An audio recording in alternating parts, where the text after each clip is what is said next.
Chaque fois que je regarde par ma fenêtre, je vois mon propre reflet me faire signe de l'extérieur, mais je vis au 5e étage. Tout a commencé il y a 2 semaines, lorsque j'ai remarqué pour la première fois cette silhouette qui semblait être moi, flottant dans l'air nocturne. Au début, je pensais que c'était simplement un jeu de lumière, une illusion créée par la lueur des lampadaires en contrebas.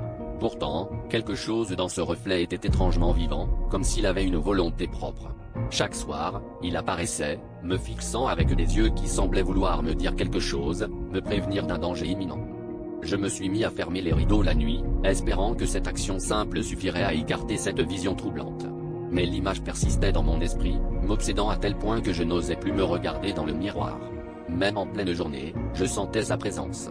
Un soir, en rentrant du travail, j'ai trouvé la fenêtre ouverte, bien que je sois certain de l'avoir fermée le matin même. Sur le rebord, une trace de main poussiéreuse, parfaitement identique à la mienne, m'attendait. Mon cœur s'est mis à battre la chamade, et une sueur froide a glissé le long de ma colonne vertébrale. Déterminé à découvrir la vérité, j'ai commencé à enquêter sur l'histoire de l'immeuble. Les archives révélaient qu'il avait été construit sur les ruines d'un ancien hôpital psychiatrique, où un patient, obsédé par son propre reflet, s'était jeté par la fenêtre du 5e étage.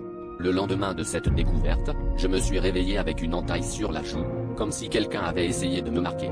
Je n'avais aucune explication rationnelle, et chaque nuit, le reflet devenait plus clair, plus tangible, comme s'il essayait de traverser la vitre qui nous séparait. La nuit dernière, j'ai décidé de l'affronter. Je me suis approché de la fenêtre et, pour la première fois, j'ai osé lui parler, demandant ce qu'il voulait de moi. À cet instant, le reflet a souri et a murmuré un mot que j'ai entendu clairement malgré la barrière de verre. Échanger. J'ai compris avec horreur que ce n'était pas un avertissement, mais une invitation. Au moment où j'écris ces lignes, je sens la température de la pièce chuter, et une ombre glisse à travers le verre, tendant la main vers moi. Je suis seul, mais plus pour longtemps.